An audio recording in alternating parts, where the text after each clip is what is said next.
Hi guys! Thank you guys so very much for tuning in to another session with me today. I am so excited, as I always am, to talk to you guys about another session, another topic that God has placed on my heart. So actually, this is something that's kind of sort of in my notes this time. This is something actually piggybacking off of what Pastor Stephen talked about this previous Sunday about happiness and being happy.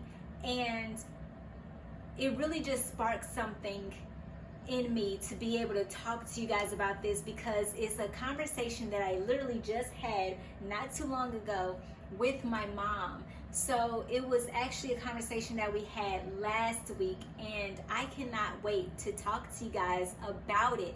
Now, I will say that I'm not going to go into too much detail. However, because that was such a powerful time for both of us, truly a breakthrough for me, something obviously that just all of a sudden came out. So obviously it was something that God really placed in my heart to be able to talk to my mom about. It was something obviously that was in the making for us to have that conversation, that hard truth, that hard, deep, conversation with one another, something that we don't necessarily get down to the nitty-gritty about. So this was something that was truly authentic. It was something that was truly deep and near dear to my heart. So I will not go into so much detail. However, I do want to point out a few things to you guys. We're going to talk about a few things along those lines, and that's it. So yeah, let's go ahead and get right into today's topic.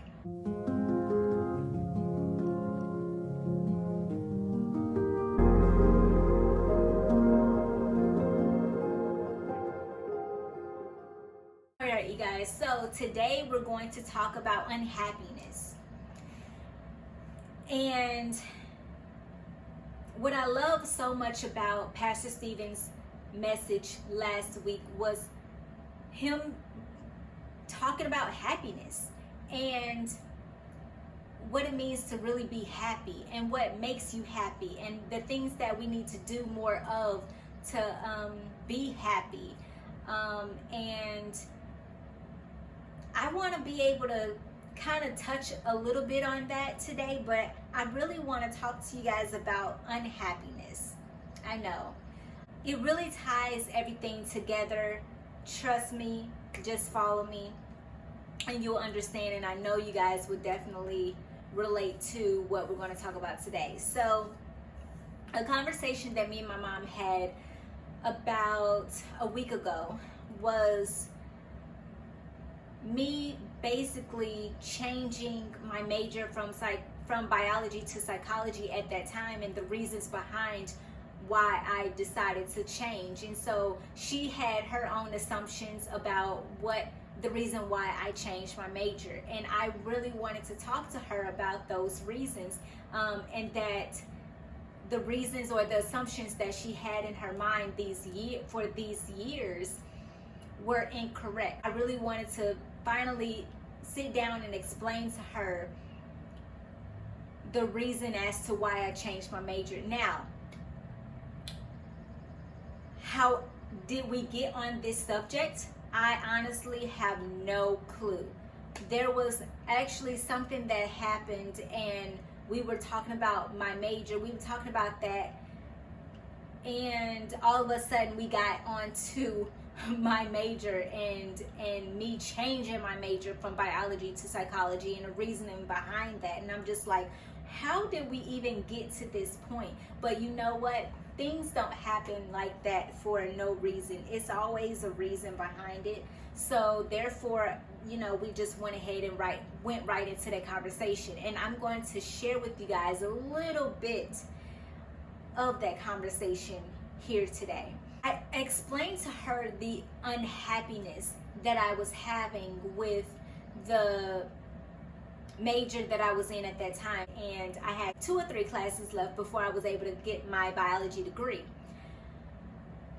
And they went ahead, they allowed me to go ahead and walk the stage, and assuming that I would get my biology degree. However, that summer I decided to change my major from biology to psychology. So therefore I had to stay in school for an extra semester.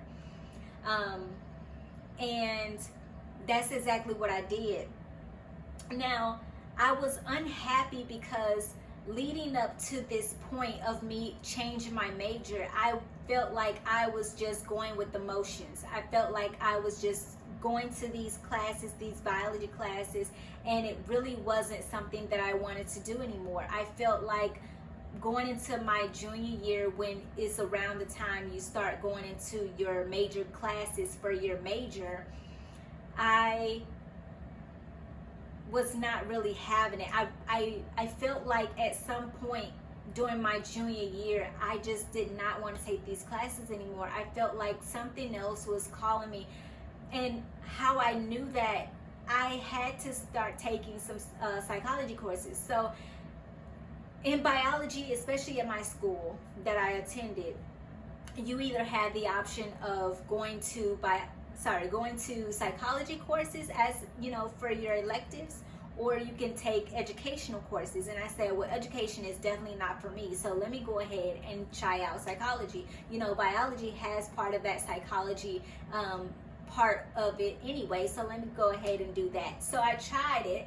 I took a few classes and I immediately fell in love with it, and I was just like, oh my gosh. Every single time that I went to a biology course that I had, a biology class that I had, I would automatically start thinking about courses that I could take in psychology, the classes, the environment, the people that were in there, like all of this. It was just going through my mind, and it was just a light bulb went off, and I was just like, oh my gosh, this is an opportunity for me to go ahead and change my major. But then I hesitated for a long time, actually, because I felt like I did not want to do a disservice to my family. I felt like I would be letting them down, because my aunt was already done with her studies, and she got her doctorates, and she has all of her, you know, degrees in law. And now it was my turn to finally make the family proud and get my doctor's degree, be on the path to get my doctor's degree. I was going to essentially become an OBGYN. That's what I wanted to do. And I felt like all of the pressure was on me at that moment, because I was really, you know, stuck between a rock and a hard place trying to make this decision. And I felt like if I changed my major this early, then I would be letting my family down. I mean, they would tell people about me. They would brag on me, tell people that I was going to school for biology, what I wanted to do with my biology degree, the type of doctor that I was going to become, all of this in a whole nine, right? And because you have all of that coming at you, you don't want to let your family down. And most importantly, I didn't want to let my mom down. Because first of all, she's done so much for me, and she continues to do so much for me. But also, she is a type of person, well, at that time, she was the type of person where I felt, this is me personally, how I was feeling it, how I took it, was that she felt as though I needed to, that if I said that I was going to stick to something, then I need to go ahead and stick to it, no matter what. But it came to a point, and that was that pressure on me, like, oh, I'm stuck to this. I'm stuck to biology. I can't get out now. I need to hurry up and finish, and then I can just go ahead and try this out, see what it does, see how long I stay with it. But it really wore on me, because I was putting myself in a position where I was buckling. I felt like if I try to hold up this weight even longer, then I was going to fall, and I was going to fall hard.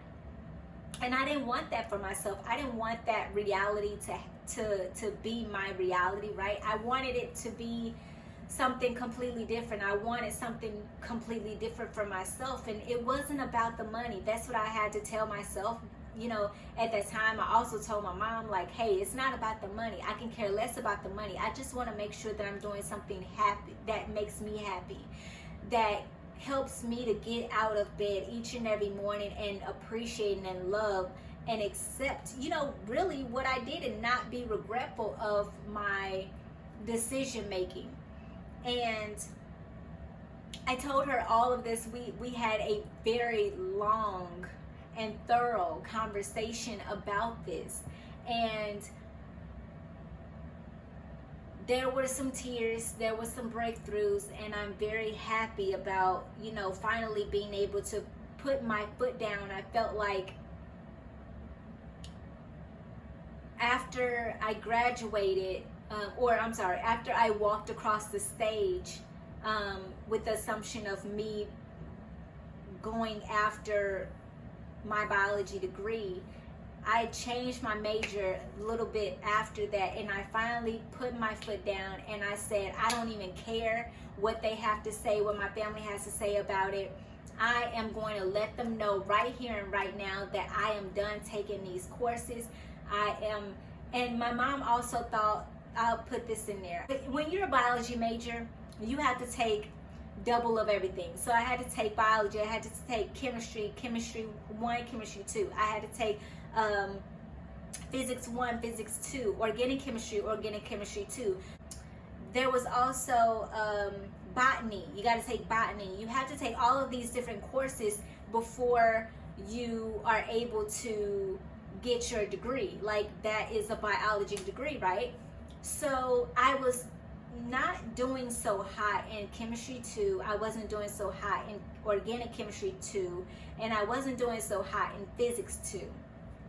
So it was kind of a struggle for me, but it got to a point where I took these courses probably 2 or 3 times, and it was just, I didn't feel that spark anymore.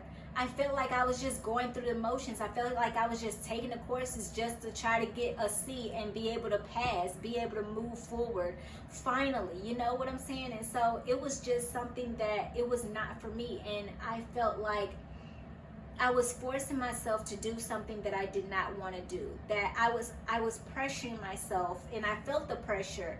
I felt that it was also coming from my family. That's what I felt. Not saying that that's true, because me and my mom did talk about it. She was like, no, that wasn't true. But I was telling her that's what I felt. That's the pressure that I felt. That I was, letting them down, and I felt like I needed to continue moving forward and stay focused and taking these courses for my biology degree, so that I can actually get my biology degree. And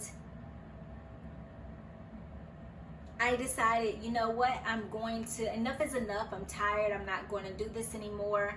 I am going to finally put my foot down and say, I don't want to do this. It wasn't because I couldn't pass the courses. If I wanted to, if that was something that I really wanted to do and really wanted to get my degree in, then I can definitely do that. There's no problem in that. But when your heart is somewhere else, when you want to do something else, and God is calling you to do something else, and you feel this pressure, this urge to actually go in a different direction than what someone else is telling you to do, or what you started out doing, then that is the opportunity for you to say, no, enough is enough. I'm tired. I'm going to put my foot down. I'm going to say that I am not going to do this. What's the point of spending your money, wasting your time, wasting this precious time, this precious opportunity that you have to be able to pursue something that really just is truly amazing and lights you up every single time, and that you take more interest in? Why go in a different direction because of what someone else is saying? Or what you yourself, the pressure that you keep putting on yourself. Why put yourself through that? So I decided that I wasn't going to do that. I decided that I was going to go ahead and go in a different direction. And I mustered up the courage, finally told my mom finally told my family. I created a whole spiel that I texted them and told them that, hey, this is what I'm doing. I decided not to go down this road anymore. I decided to go ahead and get my degree in psychology instead. And they were, all of these different thoughts that I conjured up in my mind were false, like 1000% false. And what the reaction was from them is like, do what makes you happy. I am happy that you told me this, and do what makes you happy. My granny, she said, I don't care what you do as long as you do something that makes you happy. And I'm not gonna cry, but that just took a complete weight off of my shoulders, and I felt so much better. I felt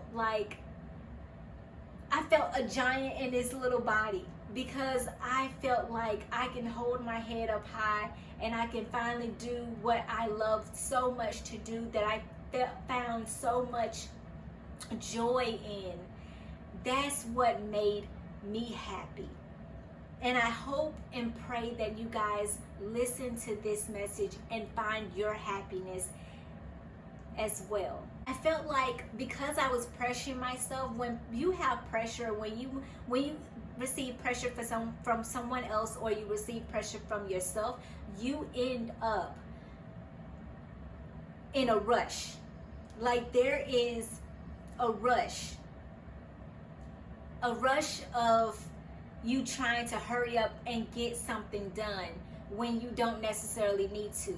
And then all of a sudden things just continue to go wrong. It's like a snowball effect of wrong things happening, because you are rushing something that's not even for you, that's not even what you want to do, but you're doing it because someone else wants you to do it, or you're doing it because you feel the pressure of someone wanting you to do it. You feel the pressure within yourself that you gotta hurry up and get something done. No, you don't. You can take the time that you need to be able to really think about and process things before you take the next step forward.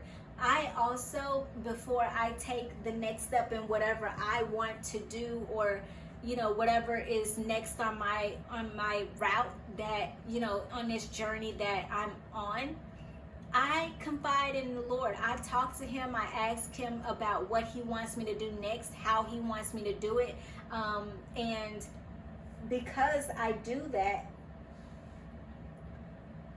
it opens up my understanding. It opens up the door for me to realize that, first of all, I'm not on my own time, and I'm on God's time. And whenever he has me to do something, that's exactly what I'm going to do it. Because right now, it may not be for me at this moment. Right now, that door that I'm trying to open is probably not for me. Right now, that other door that I'm saying no to, that's probably for me. Or the door that I'm trying to open is one that is for me, but just not at this moment, because he's trying to get me prepared to be able to open that door and receive what he has in store for me. You understand? So there's so many different ways, so many different avenues that we can take, and so many different routes that we can take, right? But it's all about really making sure that we take the right one. We don't want to, I know for me, I don't like going the wrong direction, but sometimes, hey, we're human, we're people, we make mistakes each and every day. And so it gives us the opportunity to try to figure out, like, okay, what do we need to do? I'm not saying that you always have to just stay stagnant and just sit there and just wait, because God provides you with open opportunities, right? I love what Pastor Joel Osteen said today in a podcast that I was listening to. He said that this guy was on his, I guess he was on his roof, and there was a flood, and he brought people in a boat. They came in trying to rescue him, but the guy said, nope, I'm gonna just wait on God. And so then another set of people came trying to help him. I think it was like in a helicopter or something. And he was like, nope, I'm going to wait on God. The guy died. And when he got to heaven, he was like, God, why did you let me die? Like, what happened? I was waiting on you. He was like, exactly. I gave you people that were in a boat. I gave you people that were in a helicopter. Like, what else did you want? I provided those people for you. And the thing is like, we always feel as though we want God to come in the way that we want him to come, instead of us waiting to receive him in the way that he wants to bring a blessing to us. Whenever he has something, because listen, what God has in store for us is not going to come in the way, it's not going to come in a package that we want it to come in. It's not going to come all wrapped beautiful and things of that nature every single time. It's not going to happen. No, it's going to come in a different way, in a way that we never imagined it to come. And it's going to truly be in a way that we give glory to God. It's truly going to be in a way that we never imagined it to happen. But knowing that, man, this was nobody but God. This couldn't have happened any other way but by God's glory, by his blessing, by his grace and his mercy, for us to receive the blessing that he had in store for us to be able to receive in the way that he packaged it and delivered it to us, right? So anyway, y'all, I'm just so happy that I was able to understand what I was doing. I'm so happy that I was able to I'm still able really to just listen to God and what he has for my life, and just know that what he has for me is for me, and the journey that he has me on is for me. It's not for anybody else. It's for me. And I told my mom, like, I'm not worried. She was like, don't worry about what somebody else says. And I said, I'm not. Trust me, because when it's time for me to do something, I'm going to do it without hesitation. I'm not going to wait or worry about what somebody else is saying. I'm going to do, there's always going to be opposition whenever you step out and doing something that you want to do. There's always going to be some type of opposition. It's all about making sure that you stay true to who you are, and knowing that it's your happiness, because at the end of the day, you only get one life, so you better live it right? And don't worry about what someone else is saying. Don't worry about what someone else is doing, but just stay true to who you are. Stay connected to God as always, and love yourself and love what he has for you in your life. And that's truly really what matters. So I hope and pray that you guys receive something from this message. Don't forget to like, comment, share, and subscribe. And I cannot wait to talk to you guys in the next video. Thank you.